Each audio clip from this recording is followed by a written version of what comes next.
늘 하나님의 은혜를 찬송하는 복 있는 삶 되시기를 축원합니다. 최근에 랩을 하는 뉴질랜드 출신의 한 젊은 가수가 있었습니다. 우리 교포인데요. 근데 이 친구가 한국에 와서 여러모로 많은 호평을 받았습니다. 그래서 고정적으로 프로에 등장해서 납치하러 가면서 그 성격이 호탕하고 또 서글서글한 게 참 이제 우리나라에서 점점 인기를 얻는 그런 가수로서 활동을 하려고 했었는데 발목을 잡힌 일이 생겼습니다. 그 가수의 활동을 보면서 한 사람이 우리는 네 부모가 한 짓을 알고 있다. 그래서 제보가 잇따라서 나중에 알아보니까 그 부모가 충북 제천에 살면서 아마 그때 한우를 키우는 농가였던 모양인데 지인들에게 돈을 많이 꾸기도 하고 갯돈을 불리기도 하고 사업을 그렇게 확장해 가다가 어느 날 돈을 쌍그리 치워서 뉴질랜드로 도망가 버리고 말았습니다. 그래서 그때 피해 입은 금액이 확인된 것만 해도 20억이라 그럽니다. 20년 전에 20억이면 엄청난 금액이죠. 그래서 그것이 이제 하나씩 사실로 밝혀지면서 이제 이 가수는 우리나라에서 연예 활동을 하지 못하고 요즘은 지방에 돌아다니면서 낚시하면서 세월을 보내고 있다. 그런 기사를 보기도 합니다.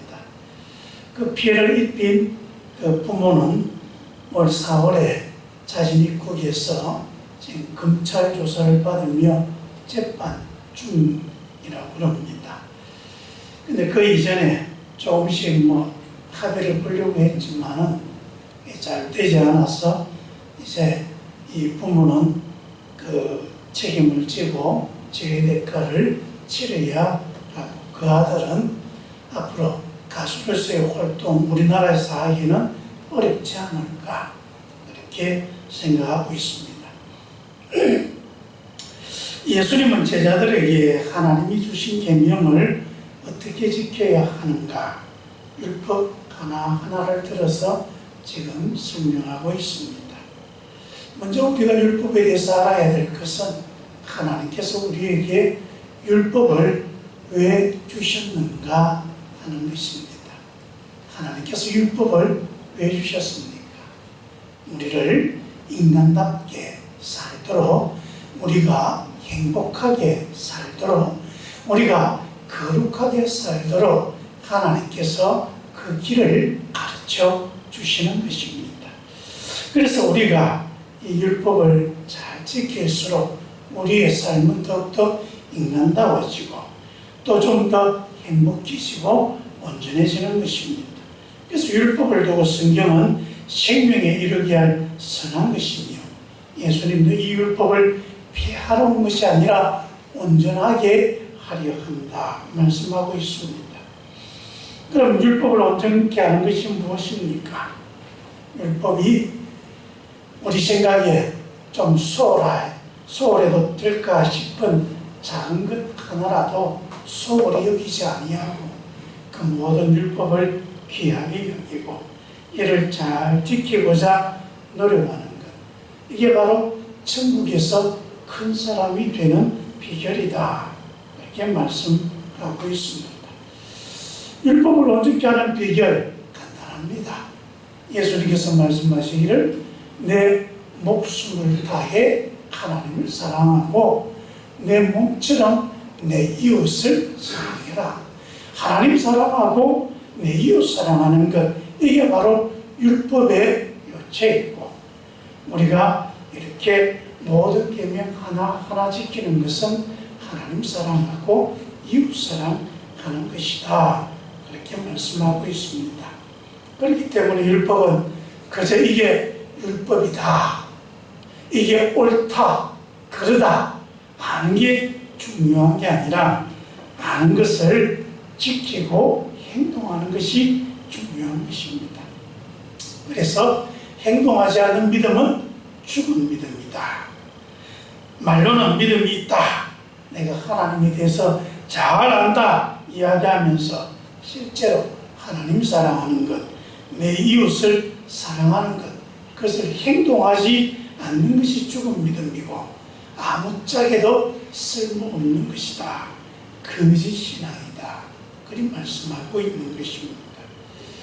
예수님은 율법을 온전케 하는 법을 율법 하나하나 설명하면서 먼저 살인하지 말라 이 말씀으로 우리에게 율법을 어떻게 지키는 것이 온전한 것인가 말씀해 주고 있습니다.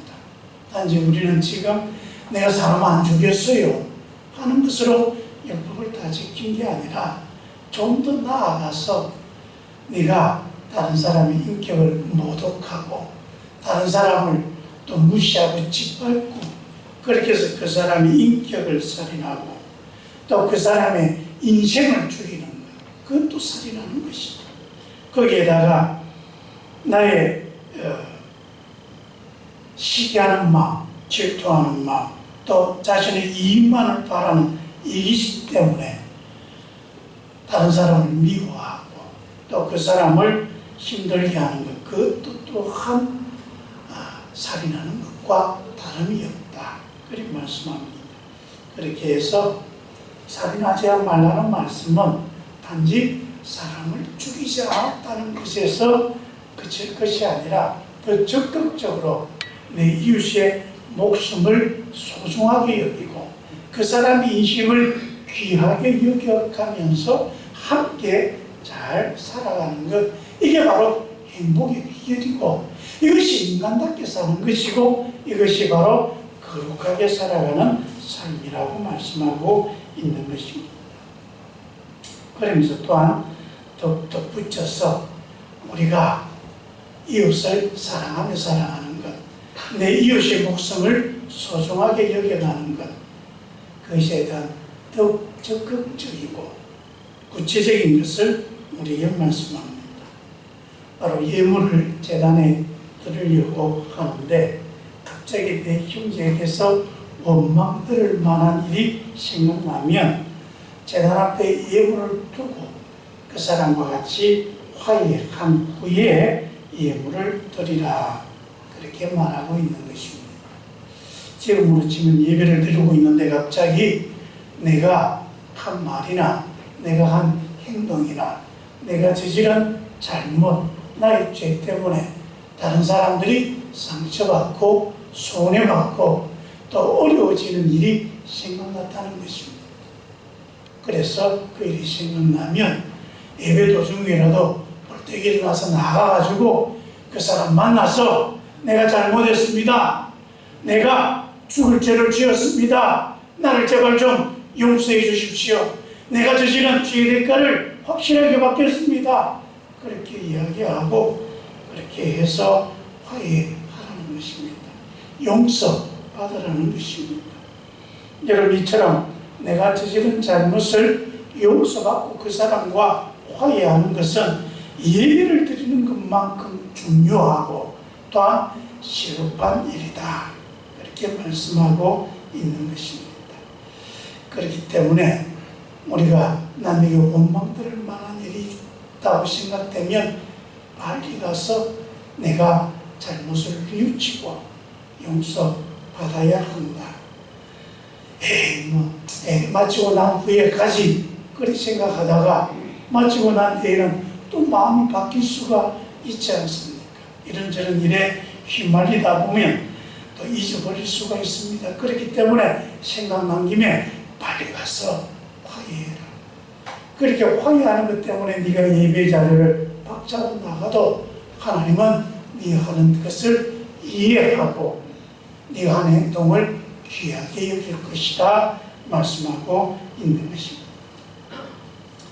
여러분, 여기서 우리가 중요한 사실이 하나 눈에 보이십니까?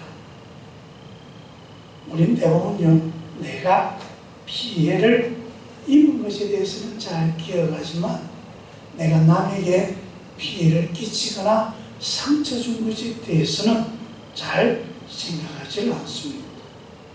내가 피해자일 때는 그 피해에 대해서 두고 그것을 원수가 불리를 생각하지만 내가 남에게 피해를 입혔을 때는 잊어버리는 것입니다. 그것도 아주 잘 잊어버립니다. 나중에 당신이 그랬지 않느냐, 그 육성으로 녹음된 것을 들려줘도 내가 안 그랬다고 발뺌하고 기억이 안 난다, 그때 어쩔 수 없었다, 그런 식으로 변명하는 것을 볼 수 있습니다. 우리 사람은 자기가 저지른 잘못을 인정하고 그것을 회개하려고 잘 하지 않습니다. 신기하게 이 세상에는 피해자는 엄청나게 많은데 내가 그랬습니다 인정하고 내가 가해자입니다, 내가 죄인입니다 하는 사람들은 별로 볼 수가 없습니다. 그만큼 자신의 죄를 발견하고 그것을 인정하고 용서를 구하는 것은 어렵다는 것을 보여주는 것입니다. 여러분, 지금 이 자리에 이 말씀을 듣고 있는 여러분이 가해자가 될 수 있습니다. 저도 여러분도 다른 사람에게 상처를 입히고 그 사람의 인격을 모독하고 그 사람의 인생을 짓밟은 그런 살인자와 같은 나쁜 짓을 할 수 있는 사람들이라는 사실을 알아야 합니다.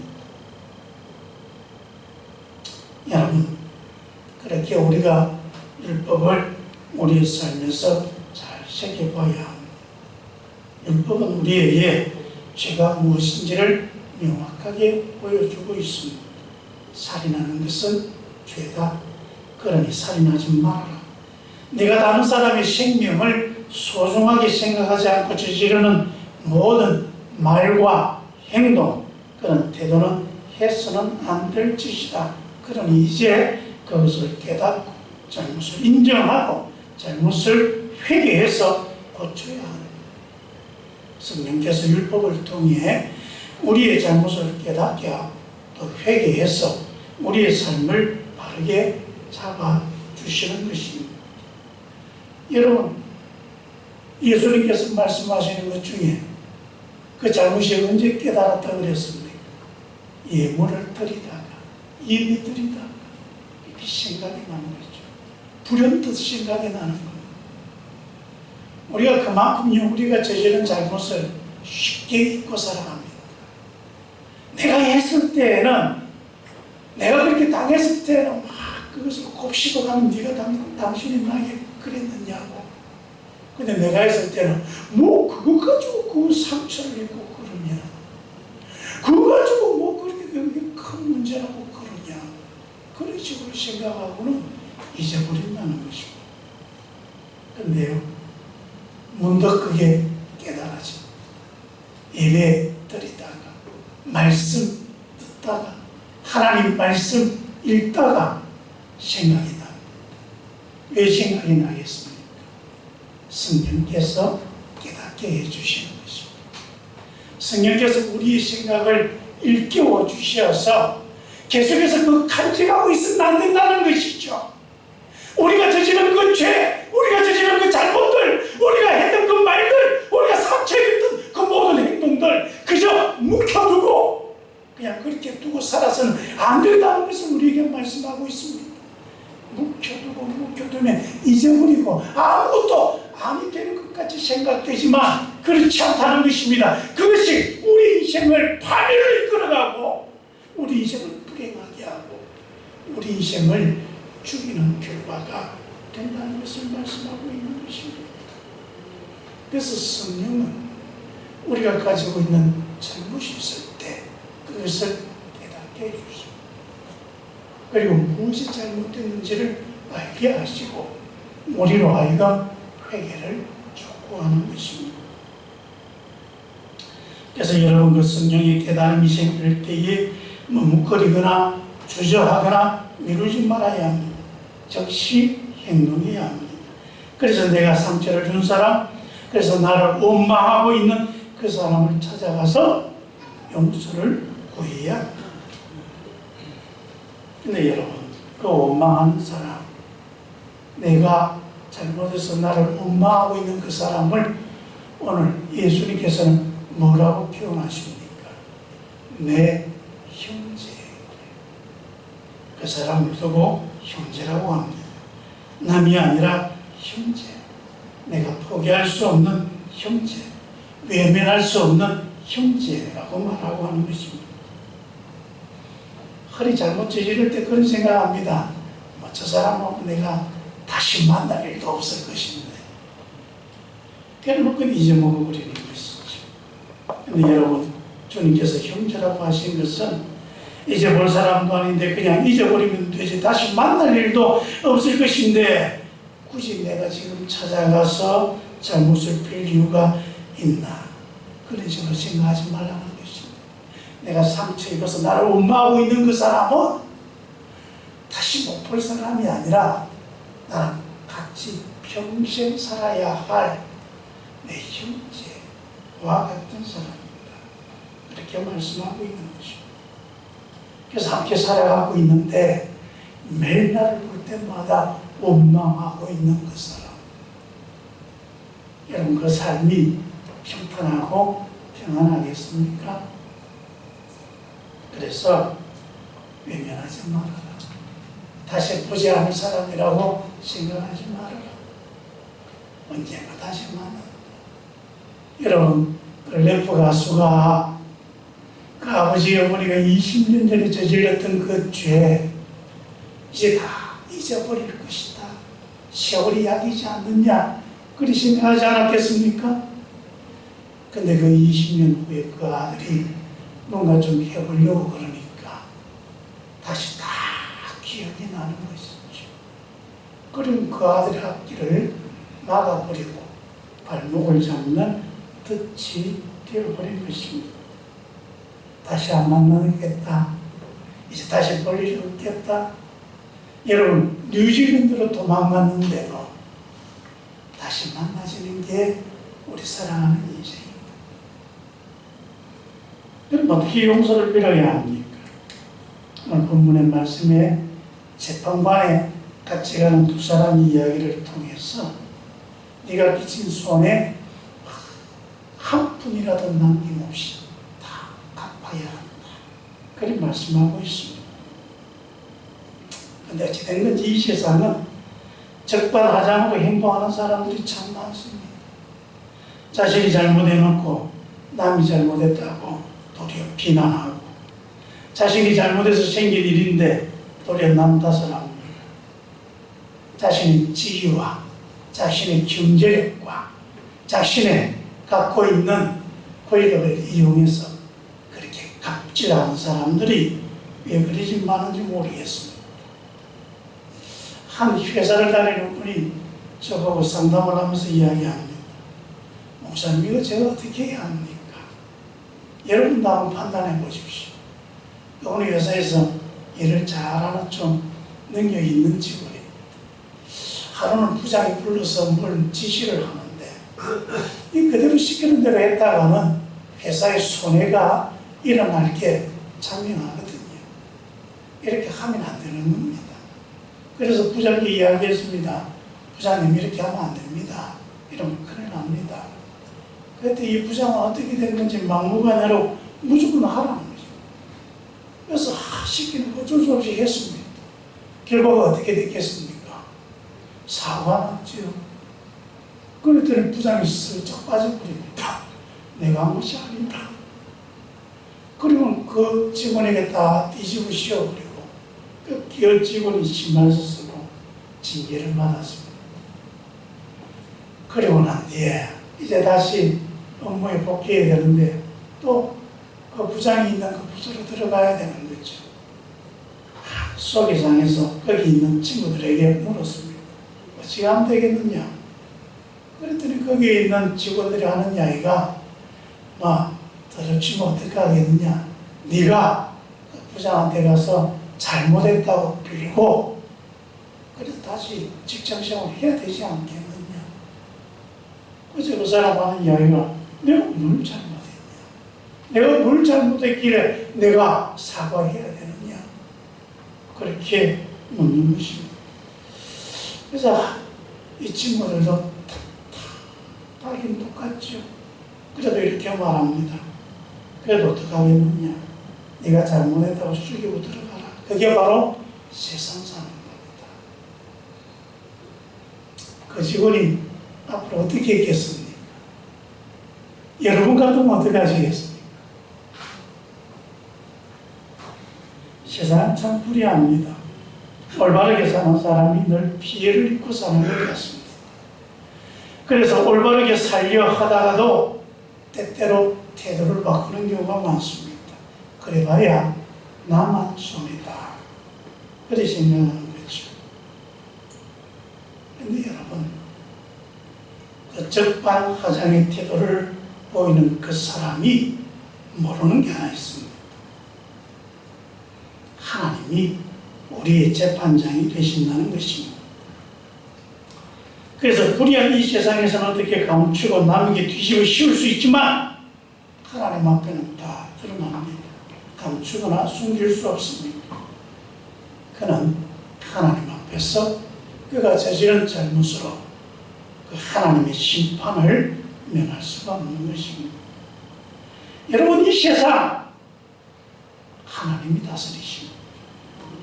때때로 우리가 득시하는 것 같고 마귀가 세상의 주인인 것처럼 보이지만 하나님이 다스리십니다. 그래서 이 땅에는 불의가 득시하더라도 정의가 살아있음을 우리는 종종 경험하지 않습니다. 불의는 정의를 이길 수가 없습니다. 어둠은 빛을 이길 수가 없습니다. 하나님의 정의는 살아있습니다. 그러므로 이 세상도 하나님이 심판하고 있다는 사실을 알아야 합니다. 그래서 하나님이 우리에게 주신 법대로 정직하게, 바르게, 거룩하게 살아야 합니다. 여러분, 하나님이 이 세상을 다스립니다.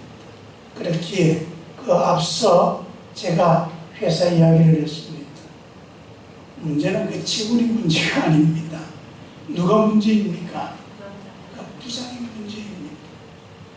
그 부장은 곧 하나님이 그를 어떻게 심판하고 계실지, 준비하고 있는지 그 사실을 까마득하게 모르고 있는 것이죠. 그걸 안다면 그런 짓을 했겠습니까만은 알아야 합니다. 그래서 그 부장이 그 직원에게 사과해야 합니다. 그래야 그 부장이 삽니다. 내가 미안하다. 내가 잘못했다. 내가 책임지겠다.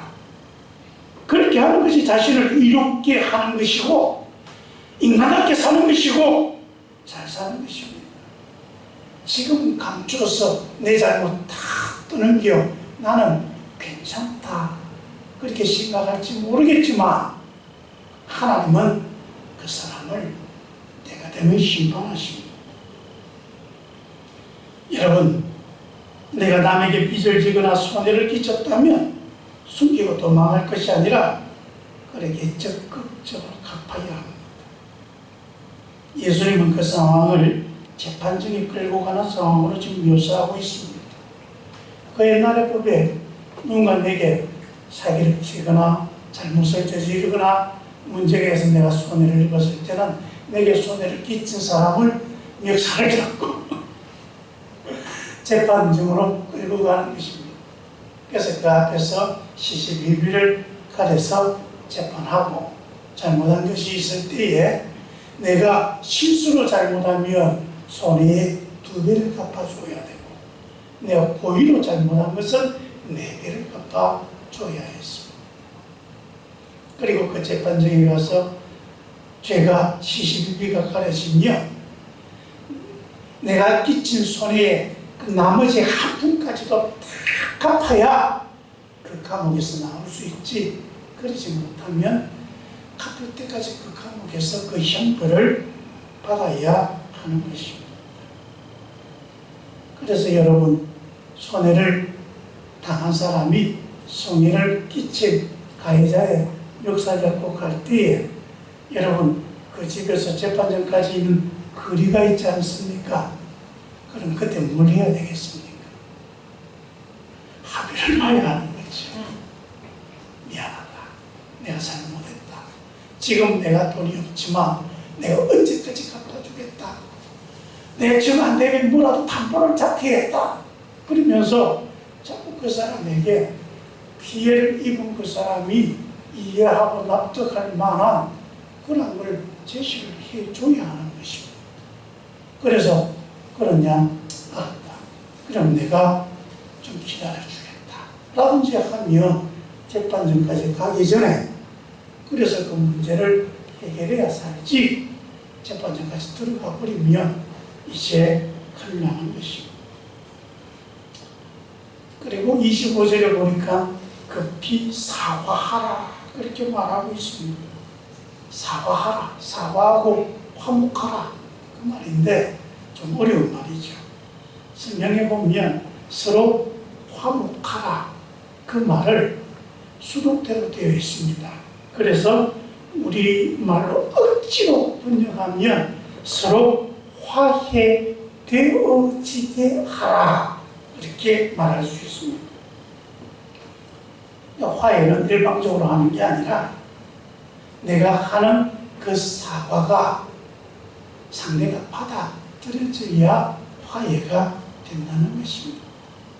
내가 하는 사과, 내가 하는 잘못을 비는 그 행동이 진정성이 있어서 상대를 납득하게 하고 그래서 그 상대로부터 용서를 받아야 사화되는 것입니다. 단지 내가 사과했다고 해서 되는 게 아니라 그 사과를 상처를 입은 상대가 받아들이고 그래서 용서해 줄 때 진정한 사과가 이루어지는 것입니다. 그렇게 용서받도록 적극적으로 끝까지 포기하지 않고 그렇게 용서를 빌어야 한다는 것입니다. 종합해 보면 사과는 어떻게 하는 것이라고요? 끈질기게 끝까지 해야 합니다. 한두 번 해보고 에이 안 받아주더라 하는 게 아니라 상대가 받아줄 때까지 끝까지 하는 것입니다. 그리고 그 피해를 입은 피해자가 그 사과를 받아들이고 용서해 줄 때까지 하는 것입니다. 설교 시작 때 제가 예를 들었던 그 가수 그 사건이 딱 발발하자마자 노력을 했습니다. 그래서 피해를 입은 분들 찾아가지고 원금은 갚아주겠다 그렇게도 해보고 또 몇 사람에게는 뭐 이런저런 제안도 해봤지만은 그분들은 그 분노를 풀 수가 없었습니다. 우리는 그렇게 가지고는 안 되겠다. 그렇게 해서 마침내 어떻게 되었습니까? 뉴질랜드에서 들어와서 지금 재판받고 있는 것입니다. 만일에 안 들어왔으면 인터폴에서 수배되어가지고 강제로 들어왔을 것입니다. 여러분, 사과라고 하는 것은 진정성이 있어야 합니다. 요즘 우리 일본하고 관계가 좀 어려워지고 있는데 일본이 잘 하는 짓 하나가 적반하장입니다.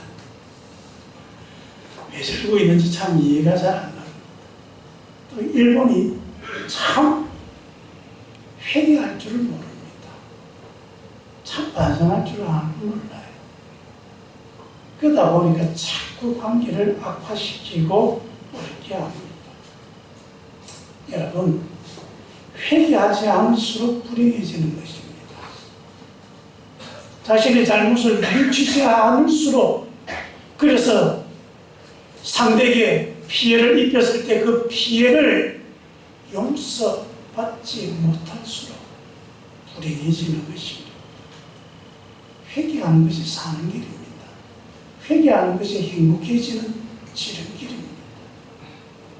회개해야 할 때에 저렇게 자꾸 적반한 화정식으로 나가게 되어지면 스스로 무너뜨리는 것이고 스스로 망하고자 작정하는 것입니다.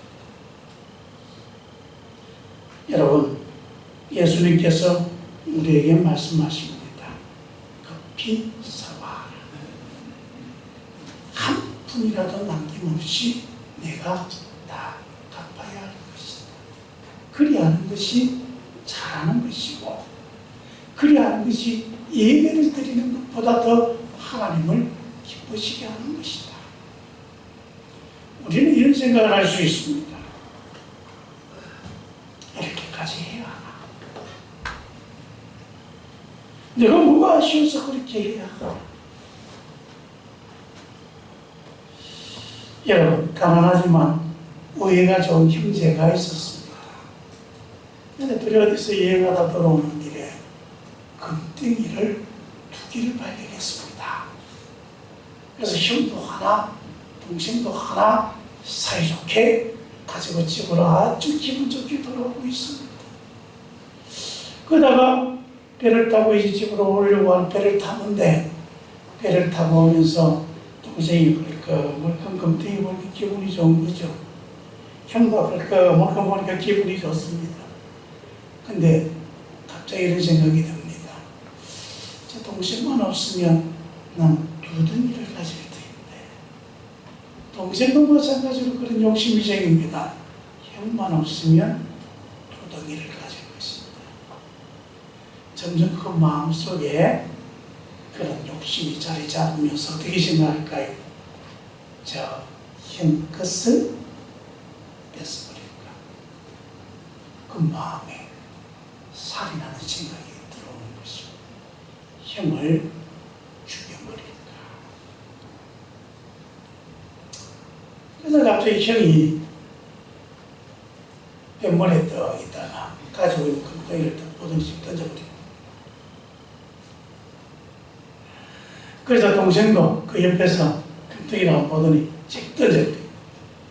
그냥 두 형제가 보면서 시기 웃습니다.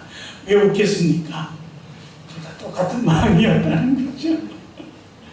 그리고는 이 금덩이보다 우리 형제의 우애가 더 중요하고 더 가치가 있다. 그래서 그들은 아낌없이 금덩이를 던져버릴 수 있었던 것입니다. 무엇이 더 소중합니까? 형제와 화해하는 것이 소중합니까? 아니면 내 욕심 챙기면서 내 마음대로 살아가는 것이 더 좋습니까? 주님 우리에게 말씀하고 있는 것입니다. 너희가 너희 잘못된 생각으로 형제를 마음으로라도 죽이고자 하는 마음이 있다면 그 마음 그 때문에 너희가 실질적으로 많은 손해를 보기도 하고 어려움을 겪는다 할지라도 그것은 다 버려도 되는 것. 그보다 더 중요한 것, 내 형제의 신명을 얻는 것. 그게 네 인생을 더욱더 행복하게 하고 그것이 더욱더 인간답게 살게 하고 그것이 더 하나님의 말씀대로 거룩해지는 것입니다. 여러분, 천국에서 큰 사람 되시기를 바랍니다. 기도하겠습니다.